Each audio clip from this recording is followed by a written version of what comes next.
Céline Baïdarcourt, on va parler TF1 dans un instant avec votre invitée. D'abord, la patronne de France Télé qui ne veut plus que ses séries soient sur Netflix. Actuellement, les productions du groupe audiovisuel se retrouvent sur le service américain de vidéo à la demande, comme c'est le cas par exemple de 10%. Mais Delphine Ernotte souhaite à l'avenir en conserver l'exclusivité. C'est l'objectif de Salto, une plateforme qui verra bientôt le jour grâce à la collaboration de France Télé, TF1 et M6. Aucune date de lancement n'est encore annoncée. On ne sait pas non plus si ce sera payant. TF1, dont le directeur de l'info est donc notre invité ce matin. Bonjour Thierry Tuillier. Bonjour. Un patron satisfait de la rentrée de ces journaux de 13h et 20h ? Alors, c'est un peu tôt, honnêtement, pour dire on est pleinement satisfait, mais ça se passe plutôt bien depuis la rentrée, ça fait quasiment 3 semaines. Et les résultats d'audience, comme le rendu avec ce nouveau décor, ce nouveau plateau, sont plutôt bons. L'an dernier, l'écart avec France 2 s'était un petit peu resserré. Anne-Sophie Lapix, c'est une redoutable concurrente. C'est une concurrente, mais il n'y a pas qu'elle. Parce qu'il y en a beaucoup, et notamment cette rentrée, avec le feuilleton de la 3, le feuilleton de la 2, des nouveaux investissements, notamment de M6 dans sa fiction. Enfin bref, le carrefour 20h, 21h, je crois que c'est sans doute le carrefour le plus concurrentiel. Puis j'ai oublié les talks, évidemment, qui sont très présents.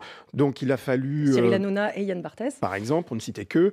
Donc il a fallu effectivement investir. Ce que nous avons fait, c'est un choix assez lourd. C'est une décision qui a été prise il y a à peu près 1 an, dans un nouveau décor, dans un nouveau plateau. Alors c'est pas ça qui apporte, j'allais dire, de l'audience. C'est pas ça non plus. C'est même parfois déstabilisant. Ouais. Ça peut être déstabilisant pour les équipes. C'est pour ça qu'il y a beaucoup de jours de répétition. Puis c'est pas ça qui va changer la nature du traitement sur le fond.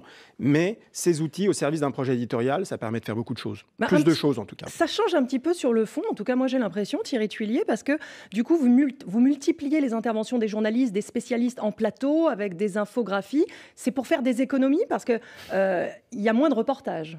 Alors le journal fait à peu près 32 minutes, 32-34 minutes sur TF1. Et puis vous avez le 20h le mag qui s'est rajouté. Donc c'est un reportage de 5 minutes. Donc au global, si vous voulez, en termes de minutes de fabrication, on n'est pas beaucoup moins, on est même un peu plus que l'année dernière.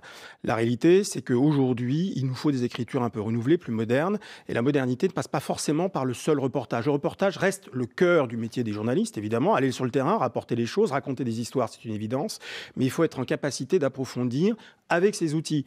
Donc le virage, il a été pris à peu près il y a 1 an, c'est vrai. C'est-à-dire que le présentateur ou la présentatrice n'est plus seul. Il y a maintenant des journalistes, expertes, chroniqueurs, chroniqueuses, mais il nous fallait cet outil que nous n'avions pas pour permettre en 3D, en réalité augmentée, de proposer des formats un peu plus modernes et adaptés aussi à un public qui demain va nous retrouver sur le digital. Mais ça, c'est pas uniquement du gadget. Je pense à hier soir, le journal d'Anne-Claire Coudray. Vous parliez de l'ouragan dont le nom m'échappe, ou le typhon en Asie. Le nom il y avait échappe Louis Baudin. Voilà, très bien. Il y avait Louis Baudin en plateau, et puis entre lui et Anne-Claire Coudray, vous avez dessiné, alors, en 3D ou en 4D, je ne sais pas, 3D. En 3D, un typhon. Ça sert à quoi ? Écoutez, ça sert à visualiser ce que représente la masse de ce qui s'est abattu sur les côtes, d'abord philippines, puis ensuite chinoises. Donc c'est une représentation, si vous voulez, plutôt que de la faire en 2D, où finalement c'est un aplat, ou de le mettre dans un sujet. C'est une question de rythme, c'est une question aussi d'incarnation. Louis Baudin est un expert reconnu de la météo de ces phénomènes. Eh bien voilà, c'est une forme de scénarisation, c'est peut-être un gros mot, mais finalement ça permet de mettre l'information en perspective, et j'allais dire à la hauteur aussi de nos téléspectateurs, c'est important. Elle vous a coûté combien cette rénovation du plateau ? Écoutez, pas mal d'argent, mais vous savez qu'à TF1, nous ne donnons pas ces chiffres. Voilà, mais pas mal d'argent. J'ai cru que vous alliez dire, vous savez qu'à TF1, on en a beaucoup. Et donc du coup, non, je crois qu'on fait très attention à TF1 sur l'argent que nous dépensons justement. Alors, il y a eu un petit souci, c'est pour l'anecdote, lors de la venue du Premier ministre Édouard Philippe sur le plateau du 20h il y a 2 semaines. On va écouter. Ceux qui ont des employés à domicile, tout est prévu, il n'y aura pas de problème. Je veux pas faire que nous avons testé, que quand ces tests montraient des anomalies ou nous en prenions, l'administration le prenait en compte. Que s'est-il passé, Thierry Tuillier ? 2 choses. Il y avait un problème de micro. Voilà. Et puis, sans doute un petit problème. Vous savez, on a des caméras robotisées aujourd'hui, donc qui sont mobiles sur le plateau. Et on a regardé s'il y avait eu un problème de mouvement. Donc, pour l'instant, c'est une caméra qui grinçait ? C'est pas la caméra qui grinçait, c'est le rail qui était problématique. Donc voilà. Mais ça a été résolu depuis, et ça n'a pas empêché de TF1 de faire sa meilleure performance et d'avoir ce Premier ministre ce jour-là, à un moment qui était très important pour les Français. Y a-t-il, selon vous, une différence de traitement de l'info sur une chaîne privée comme TF1 et sur une chaîne publique ?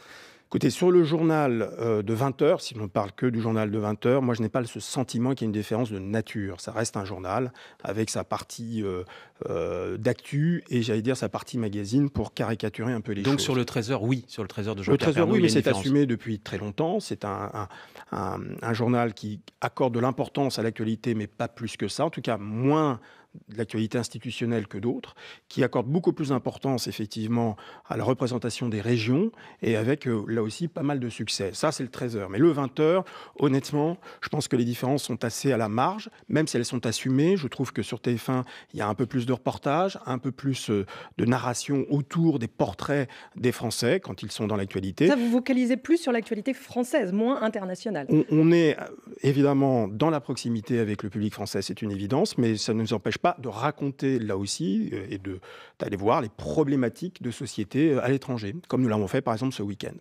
Merci beaucoup Thierry Tuillier.